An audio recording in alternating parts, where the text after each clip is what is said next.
Hey y'all, welcome or welcome back to my channel. My name is Taya and this is Taya's Turning Pages.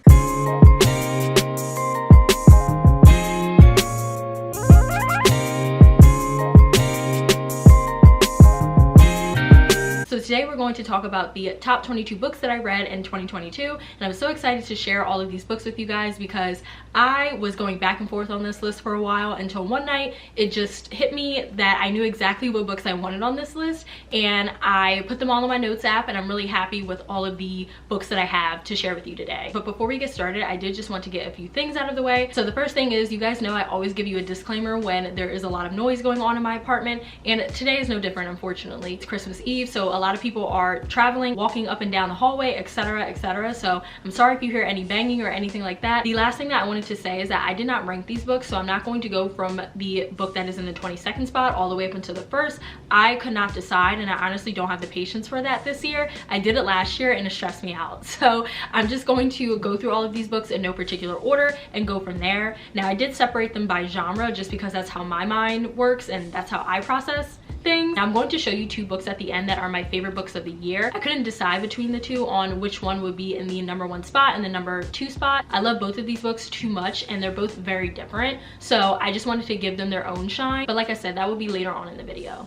So with all of that out of the way, let's get started. So the first book that I have here is a fantasy book, and it's my only fantasy book, and it is Soul of the Deep by Natasha Bowen. So this is actually the second book in the Skin of the Sea duology, and this is actually a special edition of Skin of the Sea right here. But like I said, this is the second book, so I'm obviously not going to go into the synopsis because this picks up right where we left off after book 1. But I loved Skin of the Sea. I gave that 5 out of 5 stars, but this one I loved more just because there was more action in this one, and we obviously got a resolution to a lot of the things that our main characters were going through. So this duology follows a black mermaid named Simidele, aka Simi, and Simi isn't your normal or typical mermaid. She actually blesses the souls of those who are thrown overboard from slave ships. And so one day a young boy is thrown overboard, but he's still alive. Instead of Simi just letting this young boy die, she actually ends up saving his life. And this obviously pisses off the gods because she's not supposed to do this. She's not supposed to get involved with humans in any way. She's literally just supposed to collect their souls, bless them, so that way they can transition peacefully. So because all of this happens, this does create some sort of chaos within Simi's world, and in order to save this world, Simi has to go on this long journey to apologize and beg for forgiveness from the gods for defying them. And you just follow Simi as well as a few other characters throughout this duology, and this duology just means so much to me because I have said this before, I love mermaids. I've loved mermaids ever since I was a kid, and I also love black mermaids. So this story was already speaking to me from that alone, but I just love the writing in here as well as just the immersive experience that I had when reading this book. I feel like Natasha Bowen did such a great job with the world building as well as just giving a lot of depth and substance to Simidele's character. She was so empathetic and so kind and so selfless, and I just loved her so much. As someone who is very empathetic, I totally understood why she did what she did. So I can't say enough great things about this duology. This story is not only epic, but it also has a lot of West African mythology woven throughout it, and I just thought that that part was so fascinating and I learned so much. Now we're gonna move on to thrillers. So I'm going to get all of the physical books that I have here out of the way, and then I'm going to go through the digital copy / ebooks that I read throughout the year that fit into this genre. So the first book that I have here is An Honest Lie by Taryn Fisher. So I know that this is going to be a hot take. Put your pitchforks down. I know a lot of people hated this book and gave it low reviews, but I'm in the minority because I love this book. I ate it up, and I understand why people didn't like it. I totally get it, but me personally, I don't know. Taryn Fisher wrote this for me, I guess, because like I said, I had a ball reading this. So this story follows a woman named Lorraine, aka Rainey. Rainey had a really traumatic childhood, and so she tries to leave that part of her past behind, and she ends up getting engaged to this man who lives in this like remote area. I forget where exactly they live, but she ends up getting engaged to this man, and her fiance really wants her to bond with his mutual friends, and his mutual friends have wives. And so Rainey doesn't really want to talk to these women or bond with these women. She's really a lone wolf and she likes to stay to herself. She does end up agreeing to meet with these women, and when she does, she instantly becomes sucked into their world and gets ushered into their group. And so they end up going on a girls trip to Vegas, much to Rainey's dismay, because Rainey grew up in Vegas and that's where she had a lot of her traumatic like childhood experiences. And so she's not happy about being there, but she obviously decides to go. And when she gets there, shit hits the fan because Rainey's past starts to catch up with her. So I just really enjoyed this one. Like I said, I love the drama between the friend group in this one. This definitely gave me Real Housewives vibes, and I just loved how these women would get so irritated and annoyed with one another over the stupidest drama. It was so funny to read about. I also just loved how character driven this story was. I just thought that she was so complex and so flawed, and it makes sense why she was, because she went through so much during her childhood that I couldn't even imagine going through, and I just felt so bad for her. So really, she made the story for me. I will say that this is a revenge tale, so if you're interested in revenge type of stories, then this is the book for you, because like I said, Rainey's past catches up to her, but she fights back, and I just loved how determined and strong-willed and level-headed she was. She really tried her hardest to not let her past define her, but she also understood that, like, hey, I gotta avenge some of the people that I loved and lost in my life. And so I had no choice but to stand. Like, I'm sorry, I had no choice but to stand. But I really enjoyed this one by Taryn Fisher. I love that this had dual POVs as well as a dual timeline, and like I said, it just had Real Housewives drama. Again, I can understand why people didn't like this story. It is more slow paced, and you really don't get a lot of action until the last half of the book. Specifically, the ending does feel a little bit rushed. I will give you all that, I will, but I still had a great time reading this story, and I thought that the last sentence in particular in this book was just so touching and so moving, and I actually choked up when I read it. So yeah, I love the story, and I definitely will be reading more by Taryn Fisher in 2023. The next book that I have here is truly one of my favorites, and it is We Were Never Here by Andrea Bartz. So I read this book back in the summer, and I loved this story down, okay? So this story follows two best friends, one named Kristen and one named Emily, and Kristen and Emily have been inseparable ever since they could remember, to the point where they would go on vacations and essentially just travel the world together, until one day something wild happens that involves Kristen and makes Emily look at her in a new light. But they end up reconciling and pushing this incident behind them, and they end up going on another vacation where this same incident happens. And so now Emily is starting to think that this is more than a coincidence,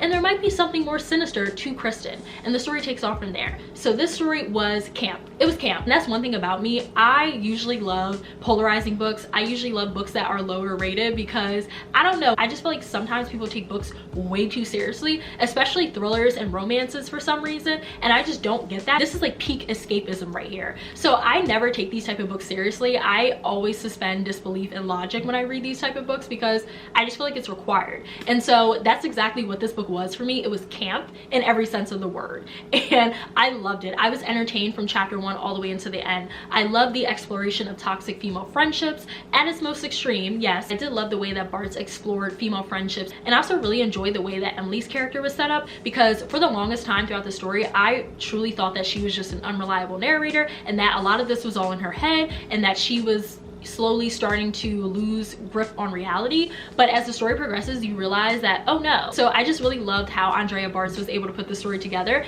and there were so many different twists and turns that I did not see coming, and there was also one specific thing that happened that truly flipped the story on its head for me. Obviously, I'm not going to say what it is, but I just really loved how this story was executed, and it really reminded me of a Lifetime / LMN movie, and I definitely recommend picking this up if you have similar reading taste to me, but also if you love over-the-top theatrical thrillers. That's exactly what you're going to get with this book. Okay, so now we're really getting into like my favorites. Like, these thrillers right here that I'm about to show y'all are my babies, like my actual children. I am obsessed with these stories.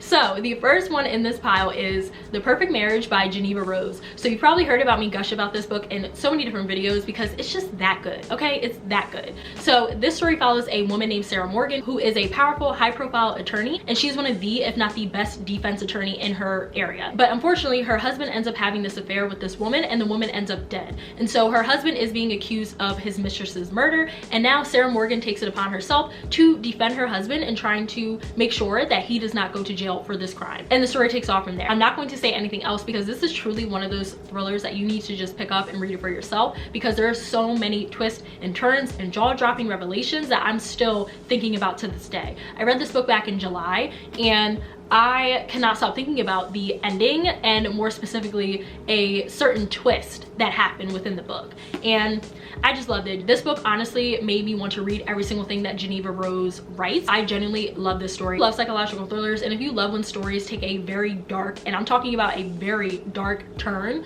this is the book for you. I was still thinking about this ending. I don't know how Geneva Rose came up with this plot, but she ate. The next book that I have here is Dark Roads by Chevy Stevens. Really happy that this book made its way onto my top 22 books of 2022 list, because this was a book that I had no intention of picking up, at least not right now. I've had this book on my TBR for about a year and I just haven't felt inclined to pick it up until one day I was going through a mini slump and I just didn't know what to read. So I asked Marcus, my boyfriend, to take a look at my bookshelves as well as my TBR card, so that way he could pick out a book for me to read, and he chose this one, and I'm so happy that he did, because this got a 5 out of 5 stars from me. But the plot for this story is very convoluted, so I am just going to read the synopsis for this one. The Coal Creek Highway stretches for 500 miles through rugged wilderness. For decades, young women traveling the road have gone missing. Motorists and hitchhikers, those passing through or living in one of the small towns scattered along the region, have fallen prey time and again, and no killer or abductor who has stalked the highway has ever been brought to justice.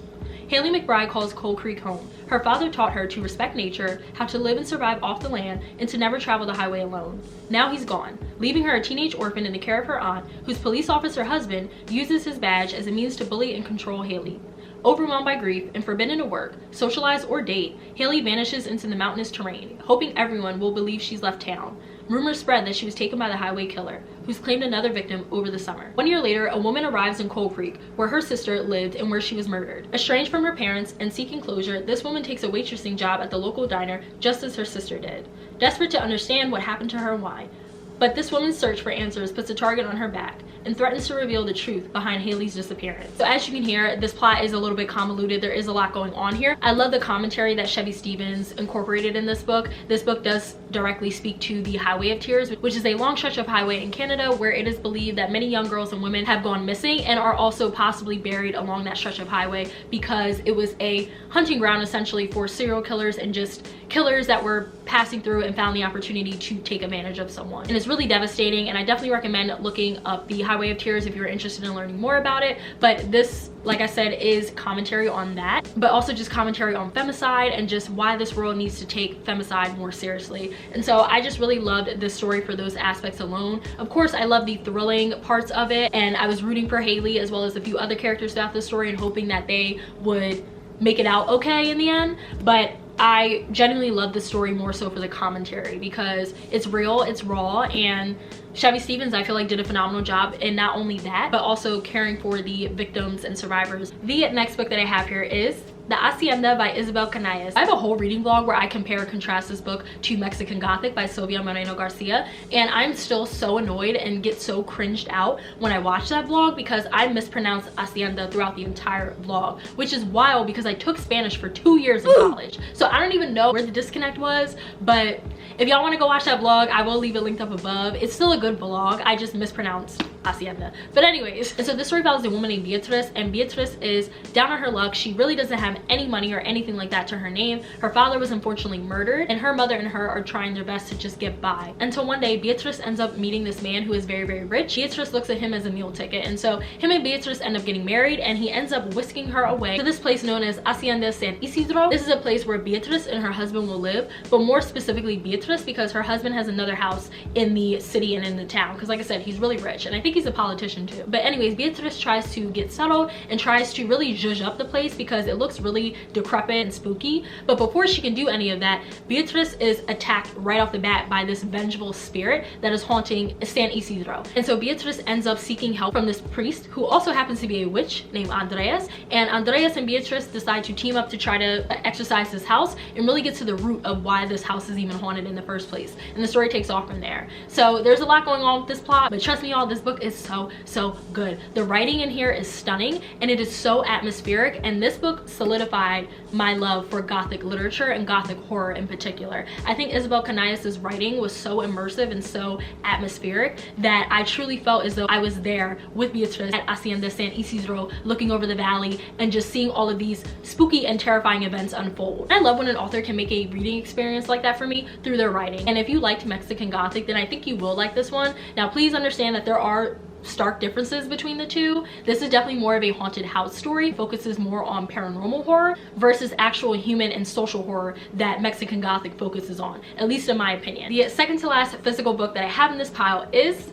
Things We Do in the Dark by Jennifer Hillier. So this might come as another shock for some people because I know that this is another polarizing book. You either really love it or you really hate it. I obviously loved it, and this is the first book that I read by Jennifer Hillier, and it certainly won't be the last. So this story follows two characters, one named Paris and one named Joey. But starting with Paris, Paris is married to this rich Hollywood tycoon type of guy, but one day he ends up getting murdered and Paris is accused of his murder. So you follow Paris's POV throughout the story of her trying to get exonerated and also prove her innocence. And then on the flip side of that, you have another character named Joey. Through their POV, you get to see how they grew up and how their experiences from their childhood shaped them into the person that they became throughout the story. And as this progresses, both Paris and Joey's storylines start to collide and the story takes off from there. I really don't want to give anything away, not even by reading the flap. I feel like this is one of those books where you should just go into it and just read it, because this book had so many different twists and turns that I did not see coming.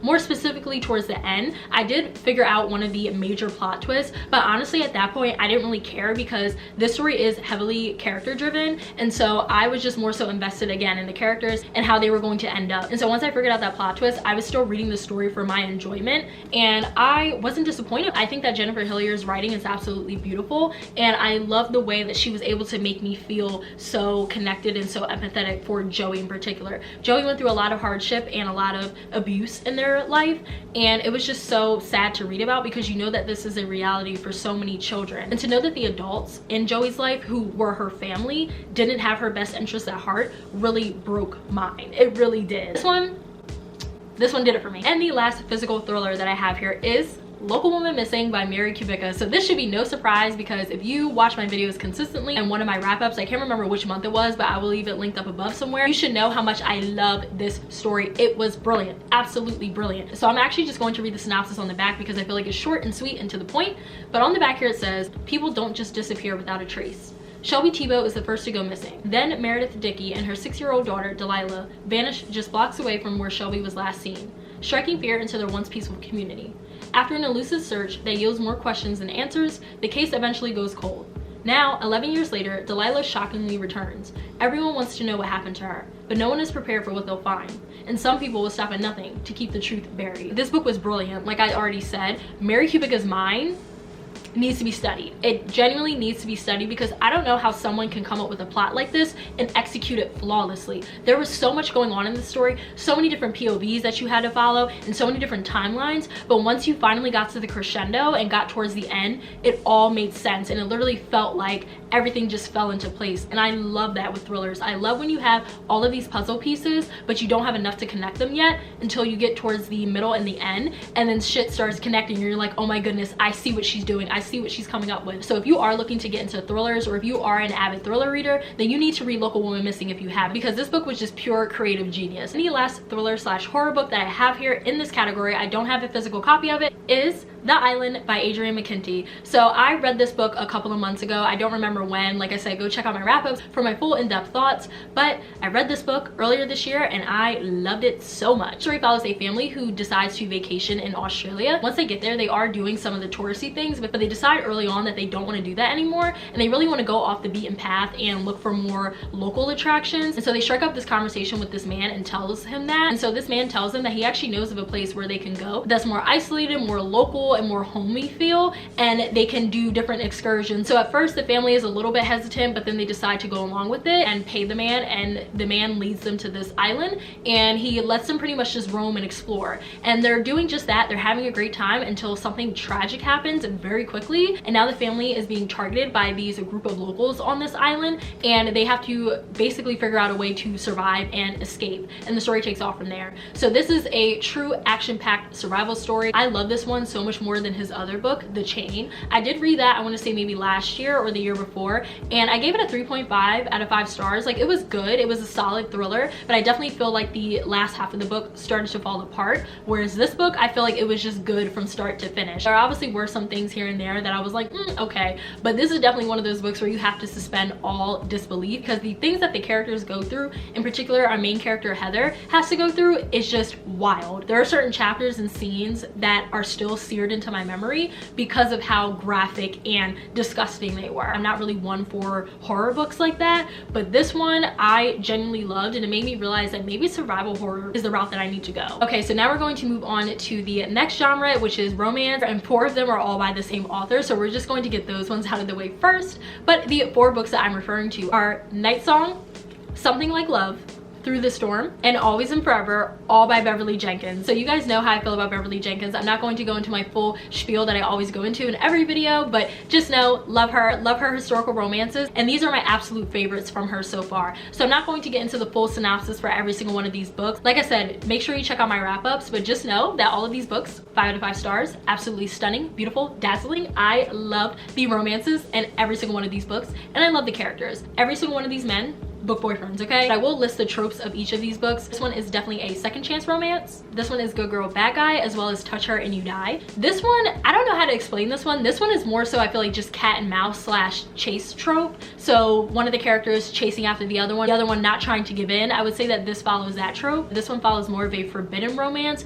but not your typical forbidden romance. I would say more so in the sense that, like, the male main character is an outlaw. He also has some stuff going on in his past that he has to clear up before he can even get involved with someone, and then the female main character is just kind of like not trying to give in to temptation, but she like wants to give in. So yeah, I would say it's like a mixture or a culmination of all of those type of tropes, but I love these books so much. Like I said, the next book that I have here is The Song of Achilles by Madeline Miller. So I read this back in March, I'm pretty sure, and I was so nervous going into this book because I'm not the biggest Greek mythology reader, and I also didn't even know anything about Achilles or Patroclus or anything like that. So I really didn't know how this was going to go, but everyone kept talking about how beautiful Madeline Miller's writing was. And one thing about me, I love good writing. I just love when an author's prose and writing is just so intoxicating and so good. English and creative writing was one of my favorite things about school, more specifically high school, and so I eat this type of stuff up, and I was not disappointed when I read this book. This story follows Achilles, who is the sunshine and the golden boy of the story, and it also follows his love interest Patroclus, who is more grumpy and more to himself and standoffish. Something happens where Patroclus ends up getting exiled from where he lives, and so long story short, he ends up becoming the right-hand man of Achilles, and you follow Patroclus and Achilles throughout this story of them forming a close, tight-knit bond that slowly starts to morph into a romance. But while all of this is going on, there's also an impending war that both Achilles and Patroclus have to partake in, and the story takes off from there. The story was devastating and heartbreaking, yes, but it was also beautiful. I would say that the story is beautifully tragic, and to me, that's art. This is one of the best star-crossed lovers stories I have ever read. I am a sucker for a good star-crossed lover story. I know that it's tragic and I know that it's devastating, but like I said about this book, that trope is also beautiful because I just feel like the passion and the love that the two characters that you know can never be together have is just such a whirlwind. I just feel like you can really feel the love and the passion that they have for one another throughout the story, throughout the pages, like it radiates from the book. This story really reiterated how much I love a good star-crossed lovers trope, and that I think we need more books like this for people like me, because I love a good emotional read, and that's exactly what I got out of this book. This is one of those books that is hyped up a lot in the book community, but it's for good reason. The next book that I have here is Book Lovers by Emily Henry. Yes, we have another controversial slash polarizing book that made its way onto my favorites list, and that's totally fine. Like I said, these are the type of books that I usually end up liking for whatever reason. I don't know if that just means that I'm just trying to be different. Like, I have no clue, y'all, but I loved Book Lovers. I am shocked that people did not like this book as much as I thought that they would have. I feel like this has everything that you could ask for and more. I don't know. It's definitely not your like typical romance, and maybe that's why it's not your typical romance. I feel like this definitely skews more women's literary fiction than anything else, and it really does focus more so on the familial relationships that you have with people and the love that comes from that versus like a romantic relationship. But I still love this story, and I still found this story really enjoyable. This story follows two characters, one named Nora and one named Charlie. Nora is known as this cutthroat literary agent. She's notorious for getting the best deals for her clients and really caring about them and taking their career to the next level. And then on the flip side of that, you have Charlie, who is described as this brooding editor, and Charlie is a fantastic editor, and a lot of people want to work with him because he is really good at editing, but Charlie is not the nicest nor the friendliest person, so a lot of people do steer clear of him. So one day Nora and Charlie end up having this business meeting, and this business meeting does not go well at all because both Charlie and Nora have strong opinions and personalities, and so they end up leaving the meeting not happy with each other and not liking each other until So a couple months later, they both end up in the same small town over the summer. You follow these two getting closer to one another and then falling in love along the way. I do feel like this book could be described as everything everywhere all at once. Also focuses on the sisterhood between Nora and her sister Libby, which I loved. I loved Libby's character and I loved learning more about them and their dynamic and just how protective they were over one another. I felt like this book was a love letter to New York City, which I'm not mad about at all. Besides Philly, New York is like a second home to me, and so I totally understood why Nora loved the city so much and why she refused to move or even entertain the idea of moving, because she just loved New York that much. There's just something about that city that is so magical and that I feel like captivates so many of us for so many different reasons, and I totally understood why she loved New York the way that she did, and I appreciate all the little tidbits and moments where she would reflect on her time in the city and just how much it means to her. And then the story also plays into all of the beloved romance tropes that us romance readers have come to love. So Emily Henry does poke a little fun at certain tropes like the one bed trope and the small town romance trope and let's save a bookstore in this small town and then we're gonna fall in love type of trope. I've said this before, but Emily Henry is a very cheeky author and I like that. I like that that's her style, and I feel like it definitely separates her from the crowd, in my opinion. I definitely plan on rereading it in 2023 and going back to annotate it, because I didn't get to annotate it the first time around because I was buddy reading this with Erin, so I wanted to hurry up and make sure I was caught up with her. But now that I read this, I'm definitely going to go back and annotate it because there were so many different quotes and moments throughout the story that I loved and giggled at. Alright y'all, so now I gotta hurry up because there's some type of work going on in the parking lot outside. I have no idea. These people in this apartment complex just be doing anything. The next book that I have here is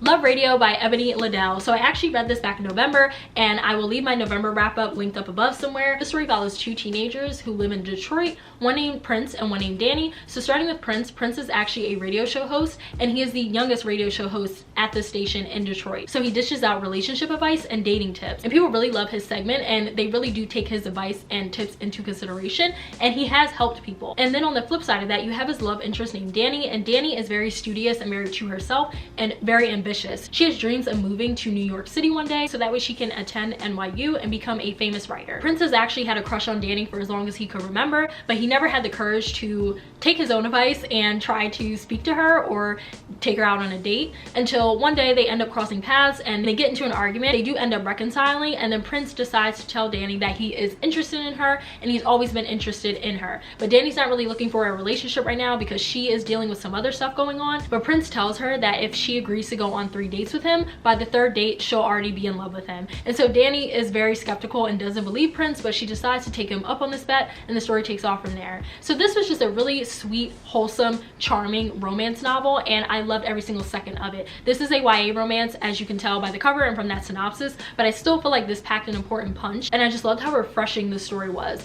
Ebony Liddell talks in her acknowledgments and in her author's note and says that she wanted to create a romance story between two Black characters who don't have to deal with struggles and hardships and trauma. They just fall in love, and that's it. That's all it's about. That doesn't mean that there aren't heavy-hitting topics in this book. There are, so definitely make sure you look up trigger warnings, but at its core, this book is a romance book, and I felt it throughout the pages. And so I just can't say enough great things about Love Radio. It's so charming, so sweet, and I also love the friendships that were in here. Both Danny and Prince's friend groups are so just nice. It was just nice to read about a bunch of Black kids just having fun and living life and just living out their youth and doing normal kid shit. I just loved it. And the last physical book that I have here in this pile before we move on to the books that I'm going to pop a picture up on the screen is You Reach Sam by Dustin Thau. So I read this book earlier this year. I can't remember which month. Might have been February, March, not sure. But I do have an entire reading blog where I read You Reach Sam. This story is one of the most devastating stories I have ever read in my life. And I usually don't cry when I read books. I do tear up and maybe choke up a bit. But this one I full on sobbed when I got to the end because